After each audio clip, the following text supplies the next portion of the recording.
Good evening. Hope all of you are doing well. Tonight we're going to be learning Maseches Yoma Daf Ches, and we'll be starting 4 lines from the top of the page. In order to prepare for tomorrow night's blot, which is a little bit longer, we're going to be learning most of Testament Aleph as well, and that will hopefully just kind of space things out timing-wise to get our learning in order. Last night we were discussing the idea of whether or not, if the tzitz of the Kohen was hanging on a hook, Pali besichta, if the tzitz was hanging on a hook, would it be effective? There we saw machlokes. And one of the challenges in the psukim is that it says that it seems to say that only when you wear it does it work. And challenge number 2 seems to say that it's tamid. So which one is it? So we began this conversation yesterday. Let's continue it on Ches Amud Aleph, 4 lines down. Reb Shimon Damar tamid meratzeh. According to Reb Shimon, who says that even when the tzitz is hanging on a peg, it still can have ritzui. Well, what does he do? It seems to be that the pasuk indicates that it's only true when it is al mitzcho. So it says the Gemara, that pasuk is not meant to teach you that it functions tamid, that the tzitz is meratzeh tamid, but rather likboa lo makom, hahu likboa lo makom hu da'asa. That's to tell you where it goes on the body. What would you have known? You saw it could have been a belt. We have no idea how it could have been worn. So the Heat says that the word tamid indicates that, there's definitely going to be tamid. There's going to be ritui. The tzitz will always help, even if it's hanging on a hook, even if it's not on the head of the Kohen. And what does the pasuk mean when it says on mitzvah v'nasa? That's to teach us where on the body the Kohen's supposed to wear it. To ask the Gemara, if that's how the pasuk is learned by Reb Shimon, to say that we now know the location of where the tzitz needs to be worn. What does his Baal Plug to do with it? Rabbi Yehuda, likba'al makom minale. How does he know where the tzitz should be worn? We know, according to the Shita of Reb Shimon, how it works out. Tamid means that even when it's hanging on the hook, the tzitz can be helpful. But what about the word al mitzvah? That teaches me where you wear it on your body. So what does Rabbi Yehuda do with that? Nafkaleh answers the Gemara 6-7 lines down on Ches Amud Aleph. Nafkaleh me al mitzvah. There's 2 psukim. One is mitzcho v'nasa, one is al mitzcho. The second pasuk indicates to him the location, but he, Rabbi Yehuda, still holds that it's not tamid. You don't get the ritzui of the tzitz 24/7, even if it's hanging on a hook. The Kohen Gadol has to be wearing it in order for there to be ritzui. So that's his explanation. And 8 lines down, the Gemara pushes back a little bit and says, Rabbi Shimon nami tepuk leme al mitzcho. Well, if we have another pasuk to teach us the location, so then you should use it. Implying that it should then be the tamid should actually work. So it says the Gemara, what does he do with al mitzvah? Nachanami. Yeah, Itaka could have learned from there the location. Ella al mitzvah v'nasa my avilei. If that's true that he learned from al mitzvah the location, then we have to go back to what the other pasuk was saying. What is the pasuk of al mitzvah v'nasa my avilei? Amar lach roi lemetzach miratze she'enu roi lemetzach ena miratze. Yes, it goes on your head, but this extra pasuk is teaching us the following. The tzitz has to be functional enough to be put on your head. What does that mean? Says the Gemara, that if the tzitz is broken, I don't care where you're putting it, on your head or not on your head. If the tzitz is broken, we have to define what does it mean to be broken. Is it dented? Is it cracked? Is it bent? I don't know. The Gemara doesn't say. But if the tzitz is broken, then everyone agrees that there is no ritzui. So that's the machlokes and how each Reb Shimon and Rabbi Yehuda understand these psukim. That is how they look at this discussion about whether or not the tzitz is meratzah 24/7 hanging on a hook, or is it only meratzah when it's on the head of the Kohen Gadol? But it seems to be that there is a consensus that if it's broken, it does not work. So it says the Gemara, that's how Reb Shimon understands it. Reb Yehuda, nishbar tzitz minale. Where does he learn it from? According to the previous sheet of Reb Shimon, he learns it from a pasuk. But where does Rabbi Yehuda learn that a broken tzitz doesn't work? Nafkalei metach mitzcho, because it uses the word metach and mitzcho, 2 different words, slightly different. Same root, of course, metzach, but there's 2 different iterations of the word. So that's where he learns it from Ivor of Shimon. What do you do with that drasha? Everyone has to be even Steven. You have to have a pshat in every single word, otherwise it doesn't work. It says the Gemara, Rav Shimon, metach mitzcho l'mashma. He's like, that's you can't make a drush out of everything. And just because the 2 words are similar doesn't mean that there's an extra letter or anything of the sort. Metzach mitzcho is not enough of a reason to make a drasha. And that brings us to the end of the first section of today. We're 1/3 of the way down on Ches Amud Aleph. For the next Amud, we're going to make the following comparison. The machlokas we learned about yesterday, about whether Tuma is Hutra b'tzibor or Tuma is Dechuya b'tzibor, do we say that that's comparable to the following machlokas, which we'll learn momentarily, but just to review, do we say that Tuma is Hutra b'tzibor? What does that mean? If Tuma is Hutra b'tzibor, then when you're doing something for the tzibor and there's Tuma, we don't care. It's mamash mutter, no problem at all. It's lechatchila to do that work. Or do we say no, the Tuma is Dechuya b'tzibor? We do care. but we allow for it to happen, but it's done b'dichui. We'll just call it b'di'evet. So when someone is tamei b'tzibor, can the act of the korban be done l'chatchila, or can it be done b'di'evet? So says the Gemara, that machlokes that we've been hyper analyzing for the last day. How far does that go? And maybe even a better way to say it is, where does it come from? 1/3 of the way down. The Gemara says, Nema. Maybe we should say that Hani Tanoi, the Tanaim that we were just discussing above, about the machlokes of whether Tumas Hutra B'tzibor or Duchuya B'tzibor, maybe they're Kahani Tanoi, like the following brisa. What brisa says that? It says the brisa as follows. The Tanya, the brisa says this is, we learned this on Daf Daled, Echad Zeh ve'echad Zeh, whether or not we're talking about the Kohen Gadol in his Sheva Yimei Prisha, or whether or not we're talking about the Kohen who's going to do the Paraduma during his Sheva Yimei Prisha, Mazan alav kol shiva mikol chatos shahiu sham. They would get sprinkled with the mechatas throughout the 7 days that they were there. Divrei Reb Meir. Rabbi Yossi Omer, here's the dissenting opinion. So Shita number 1, they get all 7 days. They're sprinkled with mechatas during their 7 days of Afrasha, both the Kohen Gadol and the Kohen who's going to do the Paraduma. But the dissenting opinion states, Rabbi Yossi Omer, Ein mazan alav ela shlishi v'shvi bilvad. This we're somewhat familiar with, that they need to have azah on shlishi and on shvi on the 3rd day of the 7 and on the 7th day of the 7. The third opinion in the brisa, Reb Chanina Skana Kohanim Omer, listen, not everything is going to work out perfectly. He says the Kohen Gadol and the Kohen who's going to do the Para Aduma, things are different for each of them. They're not exactly the same. So how does he understand? The Kohen Asarif Esapara Mazan Alav Kol Shiva. The Kohen who's going to do the Para Aduma. So by him, we say Mazan Alav Kol Shiva, that he has to get the Hazah for all 7 days. Kohen Hagadol B'Yom Kippurim Ein Mazan Alav Ela Shlishi Ushvi. So we see a distinction. So this is the machlokes. Shita number 1 was the Shita of Rav Meir. He says that both the Kohen Gadol for Yom Kippur and the Kohen who's doing Paraduma, all 7 days they get sprinkling. The second Shita, the Shita of Rabbi Yossi. Rabbi Yossi's of the opinion it's only Shlishi and Shvi for both of them. And the third opinion splits the difference, and he says, Rabbi Chanina Skana Kohanim says it depends. By the Kohen Gadol, on Yom Kippurim, let's see what he says here, says the Gemara.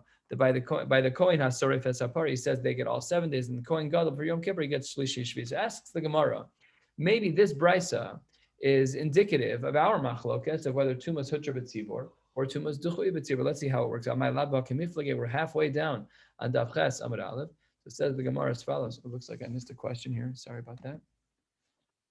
Oh, it's not a question. Okay, fine.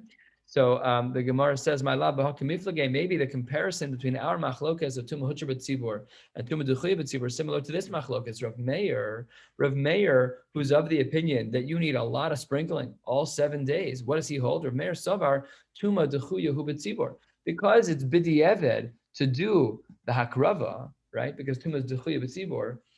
Therefore, when you're tamei, or when we're choshesh that you're tamei, the 7 days of afrasha, you therefore need sprinkling every day, because tumas dechuya b'tzibor. That lines up nicely. You're concerned about being tamei. Maybe within the 7 days before your hafrasha, you were exposed to a tamei mezka. We're going to be sprinkling water all over you all 7 days. We're concerned because tumas dechuya b'tzibor. Mashein kain v'Rabbi Yossi savar tuma, and the languages should be changed in the Gemara to hutra. According to Rabbi Yossi, he says, Savar Tuma Hutra B'tzibor, Hutra B'tzibor, and because Tuma is mutter, you don't need all 7 days. We just do the minimum of Shlishi and Shvi. That's the Havamin of the Gemara. And maybe we can compare our machlokas of Tuma Hutra B'tzibor and Tuma Duchuy B'tzibor to this case as well, of how much sprinkling takes place. Says the Gemara, you can't say that. You can't say that. B'tizbara. Is that a logical thing to say? B'tizbara from the word svara, savar. Is that logical what you're saying? Of course it's not logical, because Rabbi Yossi, who was the lenient one, Rabbi Yossi said that the Kohen Gadol by Yom Kippur and the Kohen who was Soref Esapar, that they had to be sprinkled only on Shlishi and Shvi. But V'tizbra, is it logical to say that he holds that it's Tumah Hutra B'tzibor? Isava Rabbi Yossi Heter Hi B'tzibor. If Tumah is Mamish Mutter B'tzibor, then Hazah Klal Lamali, then I don't need any Hazah. What with Shlishi and Shvi? If you're telling me that it's Mamish Mutter, why are we doing Hazah Shlishi and Shvi? Should be zero at all. Ella, says the Gemara, 2/3 of the way down, we reject this Havamina.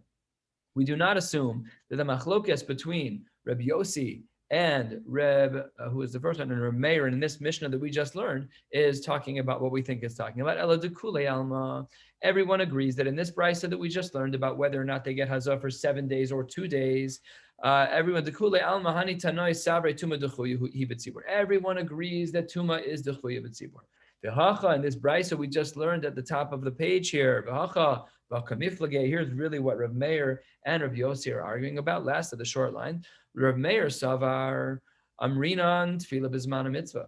He says that Tefillah Bizmana is a mitzvah. Rav Yossi Savar Lo Amrinan Tefillah Bizmana Mitzvah. However, Rav Yossi is of the opinion that Tefillah Bizmana is not a mitzvah. This is a big machloket by Hilchos Nida. If a woman has to go to the mikvah, I presented this shaila to Rabbi Robinson a couple of months ago. Someone in the community presented a Badika cloth. I was in the middle of nowhere, and I was the only rabbi around, and I had some shimush, but I can't really paskin difficult maro. So I saw the man, I'm like, I can't answer the question. I don't know what to tell you. I'm sorry. I for sure can't be matir, and I'm not going to be oser. I don't know what to tell you. I called Rabbi Robinson. He said, wait until tomorrow. How can you say wait until tomorrow? Tefillah bismana mitzvah. So the answer is we don't paskin that way. We paskin that tefillah bismana is ein mitzvah. So that machlokas is quoted here and applies over there. Either way, this would explain the difference. This would explain the difference between Rav Meir and Rav Yossi. Rav Meir, who says Tefillah Bizmana Mitzvah, he says, well, maybe this person has a chiyuv to go to the mikveh every single day. We compare mikveh to hazah, and therefore all of the 7 days of his prisha, he's going to be sprinkled on all of those days by the mechatas. And Masha'in Ken Rav Yossi, first of the long lines, Rav Yossi says, Lo Amrina Tefillah Bizmana Mitzvah. We don't have a requirement to be tovel every single day. It's not the case. So we do the minimum requirements, which is only to do the hazah on Shlishi and Shvi. So says the Gemara, that's a nice answer, except for one thing. You got Rabbi Yossi wrong.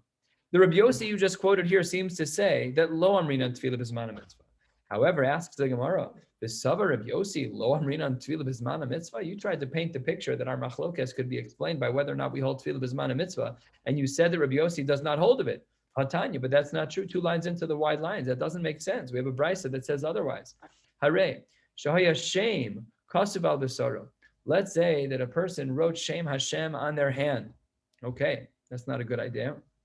Hare zelo yirchatz, he cannot shower. Below yisuch, he cannot put oil on him. Below yamod b'makam atinofes, he also can't stand in a place where there's makam atinofes. Why can't he shower? What? We're afraid he's going to be mochek Shem Hashem. Exactly. Can he erase it, or it's going to be exposed to? The tinof, it's multiple concerns. The first part is that it might just come off. The first 2 concerns, I should say, of lo yirchatz and lo yisoch, is that it might come off. Lo yamod b'makam tinofes is the same is true when we try to learn. If you're learning and there's a dirty diaper in the room, you can't learn. By baby's diaper, you can't. Until the baby eats, the diaper is not considered so. But that's not really relevant here. But that's what the Gemara is saying in this brisa, is that if a person did have that on there, by the way, the nafkamina would be if they got a tattoo. If you got a tattoo, you could shower all you want. It's not coming off. Now it's usher. Right? Got bigger problems, but at least you wouldn't have this concern because I just saw this I'm not this exact thing, but whatever. Okay, there's people in our community have tattoos. They are in the mikvah. They go regularly. They're from now. They're Baalei Tshuva. Beautiful. But there's a big shaila. I did a circumcision at a family's house, and I walked into their house. Hanging over the door, it said Hashem's name, like mamish. Yud and then Hey and then Vav and then Hey, like burial Geniza, like really. He was wearing a baseball hat, also Yud K Vav K with Hashem's name on it, mamish. I wanted to buy it off of him and bury it, but I didn't. I should have. I probably should have. I don't know what halacha is. Anybody know? What do you do? I don't know. I have no idea. So, anyways, that's the don't get tattoos. But that's what the Gemara says here, is that we were concerned about it. So he says that you're not allowed to shower, you can't anoint yourself, and you also can't stand somewhere with Shem Hashem on your skin in a place where it's makam atinofes, in a place where it's halachically considered to be dirty. Now, what if nizdamna lo tefillah shel mitzvah? Let's say that he has a chiyuv to go to the mikvah. Okay, so what do we do then? So the halacha is korech alav gemi v'tovel. You wrap something around the Shem Hashem that's emblazoned on your arm, and then you can jump into the mikvah. What about chatzitza? It must be that the water is able to get there, and we cover Shem Hashem so that it's not exposed, but it has to be absorbent in moisture to go to the mikvah. When you have something that the women who go to the mikvah, and they even have stitches, the poskim, right? If you have stitches, that's a problem. They could be tight enough on your skin that water, usually if you put in stitches, right, that's not how they should be. Should be a little bit loose, but nevertheless, these are real shilas in the poskim. So it has to be that water can still get there. Then that's the sheets of the Tanakama. What does Rabbi Yossi say? Rabbi Yossi Omer, Yored v'tovel kedarko. Ubelvad shelo yishavshe. He pushes the envelope. He says, go jump in the water and go do your mikvah. Why?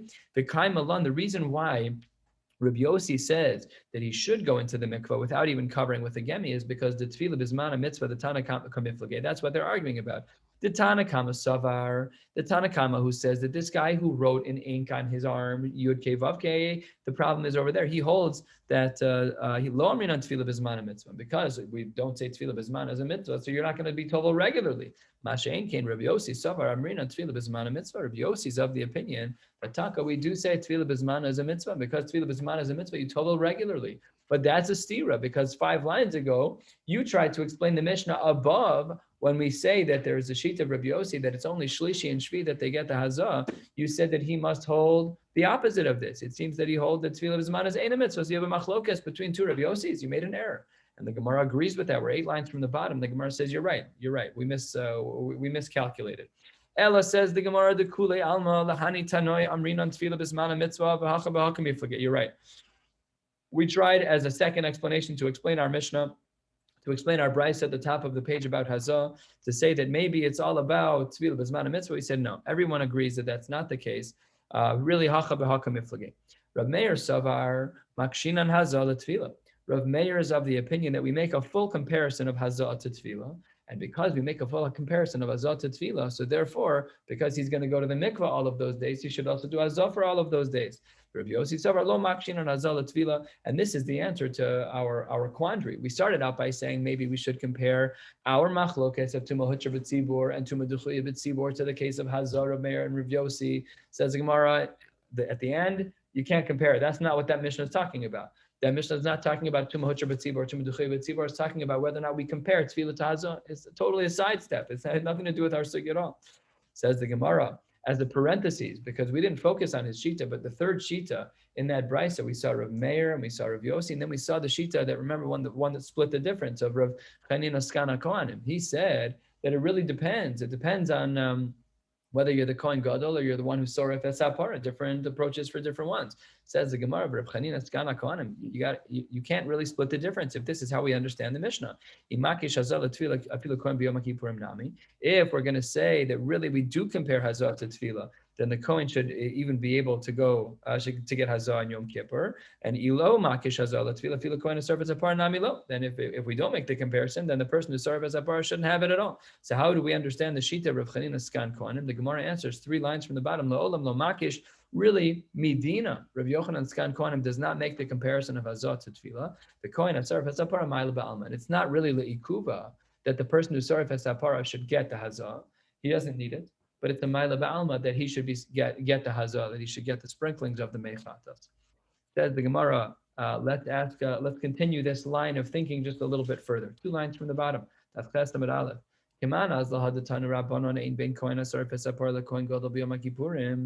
We say that there's no difference between the Kohen who's Soref Es HaPara to the Kohen Gadol on Yom Kippur. Ella, what? As we turn to the top of Ches Amud Beis, Shezeh Prishaso L'Kedusha Ve'echav HaKohanim Nogin Bo.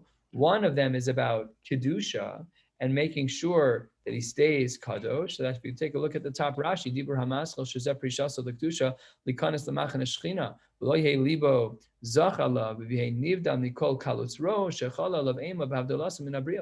separate him so that he's not involved in the shmutz of the community. He's just going to be in an elevated place. So if that's the case, then then he can be touched by other people because it's only a question of kedusha. The kohanim are Zriz they're from people. It's a from crowd. So then we don't mind if people touch him. We're not worried about tumah that everybody's from. Mashein Kain, second line, Chesamid Beis v'zeh prishasa l'tara. But the Aver, the kohen who's being separated to be soref es hapara, that's not about kedusha. It's not about avoiding things that are, shmutz, but rather it's about remaining tahor. And if that's the case, but that's the only difference. Says the Gemara, but come on, whose shita is that like from the brayso we just learned? Answers the Gemara, Rav Meir, Rav Yossi. We could understand it like either opinions, which was either categorical, like Rav Meir, that they get hazah all 7 days, or like Rav Yossi, that they only get hazah shlishi and shvi, that was consistent for both. However, Rabbi Yossi, it can't be, Rabbi Chanina, the Rabbi Chanina Skan Kohanim, Ha'ikanamiha.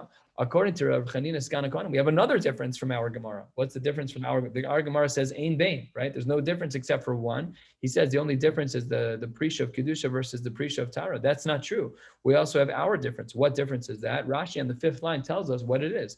Rashi says, Ha'ikanamiha, Shezeh Ma'atan Olav Kol Shiva, V'zehin Ma'atan Olav Kol Shiva. Our Mishnah is a second nafkamina, so that's it has to be that this price is not like the opinion of Rabbi Yossi Reb Chanina. The Gemara in Chesed Beis moves along in the sugya of the sheet of Shlishi and Shvi, the sheet of Rabbi Yossi, that the Kohen Gadol and or the Soref Esapara was to get a Hazan Shlishi and Shvi. But the problem is like this: here's how the Gemara presents the question. Maski Fla Rabbi Yossi Reb Chanina, Bishlama Rishon Shema Shlishi. I understand, according to the Shita that says you actually need to get it every day, maybe he's just concerned that your day one of your Prisha was the third day of your Tuma, right? Let's say that you separated on Gimel Tishrei for the sake of Yom Kippur. So if you go back 3 days to the last day of Elul, maybe you were Matame Mace that day. And what's your day 3? Day 1, because you were not Nifrash yet. We hadn't separated you yet. So let's just do the math. 10 days before Yom Kippur. So then what's your day 3? That's the day of your Hafrasha. So then Rishon Shema Shlishi. Maybe day 1 of the Hafrasha is actually the third day from the day of your exposure to a maze. Sheni also Shema Shlishi. Maybe the second day of your 7 is really the third day from the time you saw a maze. So only 2 days before. And as well, Shlishi Shema Shlishi. I put a comma in the wrong place here. Shlishi Shema Shlishi. Maybe the third day of your Prisha is the third day from the time you saw a maze. But you can't say the 4th day because that 4th day you were already beprisha. That doesn't work. So we skip the number 4 here. We'll get back to that in a moment. Chamishi Shema Shvi.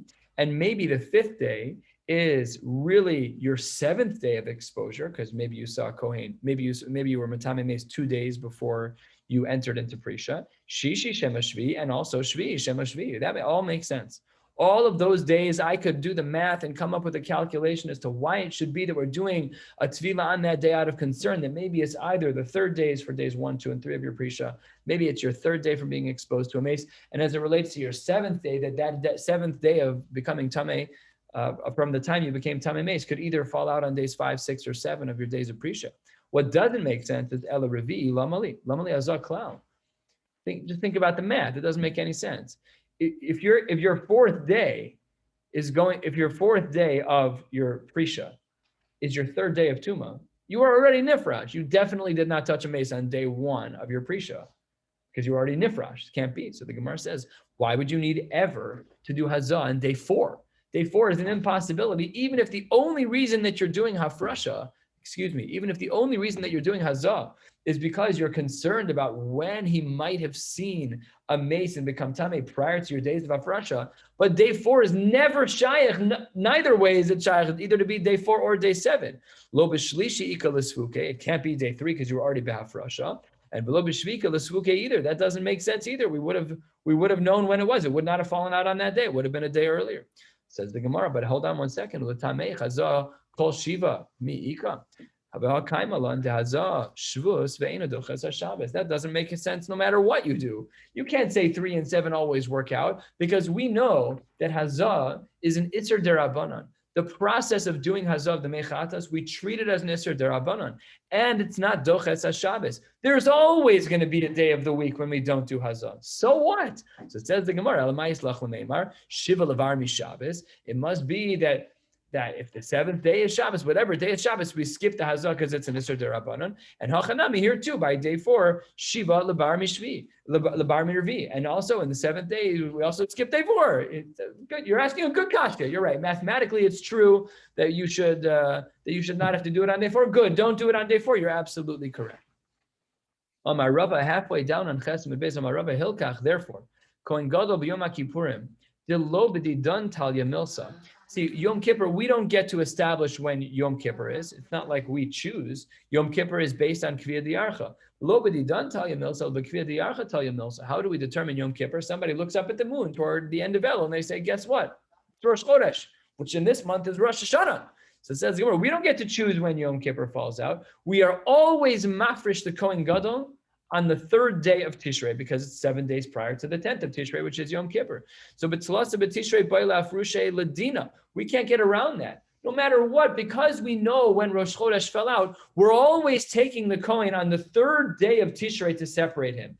And therefore, however the days fall out in regards to Shabbos, they fall out. If the Hafrash is on a Shabbos, the Hafrash is on a Shabbos, and you skip the Hazah that day. If it's day 2, 3, 4, we don't care when it is. But that's only in regards to the Kohen. Aval, halfway down. Kohen Asori Vesapara. Dibidi done Talia Milsa. When it comes to the Para Aduma, we can control when that happens. We don't have to do it on a particular day. It doesn't have a date on the calendar like Yom Kippur. So then we have a rule. Mafreshinan le b'revi b'Shabbos. We dafka take the Kohen and we separate him from the pack, the one who's going to do the Para Aduma. We always take him on a Wednesday. Why? Because then day 4 and Shabbos overlap.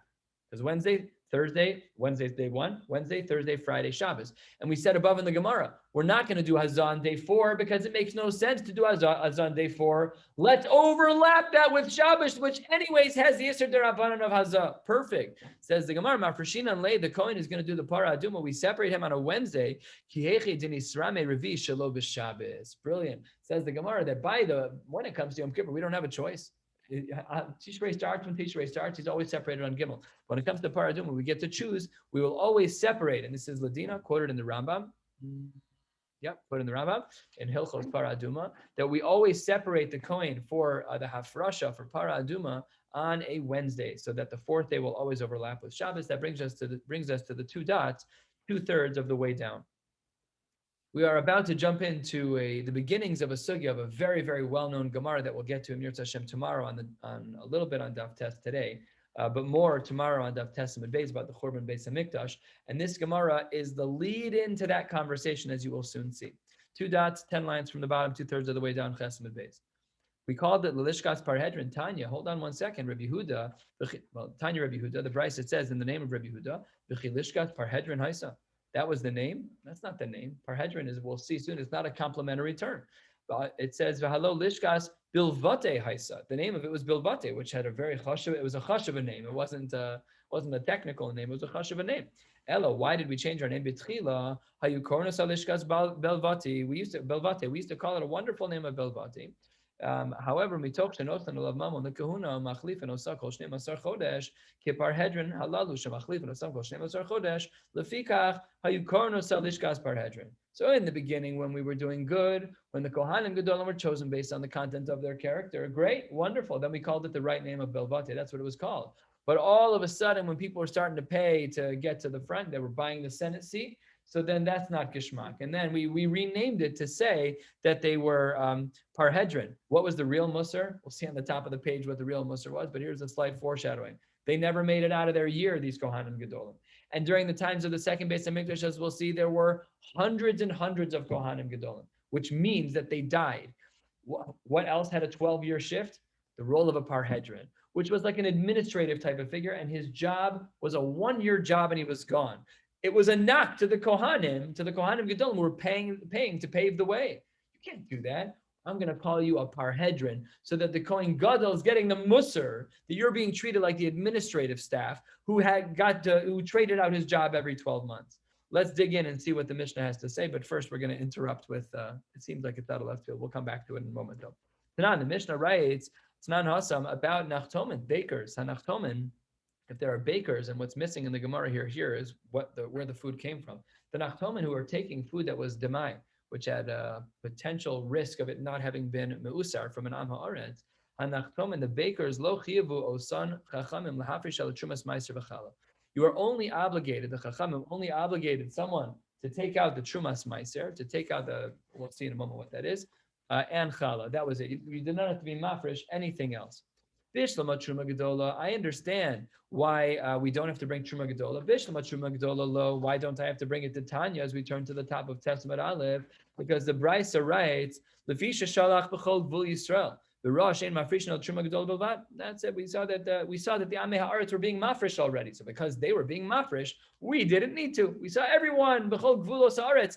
Everyone was being mafresh Truma Gedola. So we didn't have to worry about the Demai. The Demai was the Safek Meiser, Safek Lo Meiser of the Am Haaretz. it became the social standard, halachic or otherwise. Everyone was being mafresh truma gedola, no problem. Meiser rishon and meiser ani namilo. I also don't have to be overly concerned about the meiser rishon and the meiser ani. Why not? Because I'm motzi mecharel of araya. That's a geschmack term, which we're going to get back to in some of the bavas. See, here it could be that he was already mafresh, that the Amaretz already gave these maestros. We don't know if he did or not. So once he possibly already gave it, I don't have to extend myself more than what might have already been done, and therefore the one who's trying to extract money from me, the poor person, would have to show me that the Amaretz had never gave Meiser Rishon or Meiser Ani. Ella, what's missing, seemingly a blaring omission from this Mishnah, is why we don't speak about Meiser Sheni, which can only be in Yerushalayim. Asks the Gemara 4 lines down, Ella Meiser Sheni nifreshu v'nisku v'nechlu b'Yerushalayim. It's too bad. You should be bringing that up to Yerushalayim. Why don't we do that? Amar Ula, let's get back to our sugya. How does Ula answer the question of Meiser Sheni? Mitoch sheparhedrin halalu. There's the Musar again. These 1 years, they had a 1 year lifespan, 1 year shelf life. Says the Gemara, these 1 years, they made things very difficult for the Jews. They were telling everyone, sell cheap, sell very cheap. And therefore, because of, this is not such a simple thing of what's happening here, but the Meforshim get into it about what was happening. They were being pressured to sell things at a much cheaper value. They didn't want them to lose any more money. So therefore, we did not obligate them to bring their food up to as Meiser Sheni. My parhedron, what does the actual word parhedron mean? Porsi. It's a reference to the role of a porsi, which was someone who was like the art school uses a funky word, like a superintendent or something. I don't know what that means. It was an administrative role, something along those lines. Okay. Now let's get into some musar, and then we'll stop for the night. We're 6 lines down, 7 lines down, Tes Amud Aleph, a third of the way down. Amar Rabba Bar Barchan Amar Rav Yochanan. My dichsiv. What does the pasuk mean when it says Yiras Hashem Tosif Yamim Ushnot Reshaim Tiktzarna? The fear of Hashem will add days, and the years of the evil will be short. What does that mean? It says the Gemara as follows: Yiras Hashem Tosif Yamim. When the pasuk says that fear of Hashem will add days, Zemikdash Rishon. She'amad Arba Me'os Ve'eser Shanim. There were 410 years of Mikdash Rishon, of the first Beis HaMikdash. V'lo shimchu bo ela Yud Ches Kohanim Gedolim. Over the course of that year, there were only 18 Kohanim Gedolim. Each of them had a significant tenure, right? Whatever the math is. What? Yeah, it's very good. They all had whatever that's the average. Of course, some longer and some less long. What about the second Beis HaMikdash? What does the second part of the pasuk mean? Ushnos Rishayim Tiktzarna, that the years of the evil will be held short. Answers the Gemara, Zem Mikdash Sheni. What happened by Mikdash Sheni? Things were very bad. I mean, they were good enough to have a Beis HaMikdash, but they were very bad politically and religiously.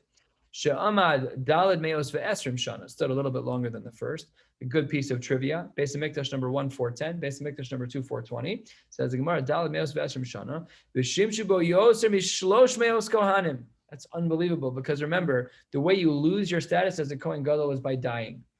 So it was a very popular, desirable job, but I don't know why people weren't seeing the writing on the wall. Okay, fine, Kohen number 1, Kohen number 2. When you're like 100 in, and you're like, yeah, I love this job, let me pay to play.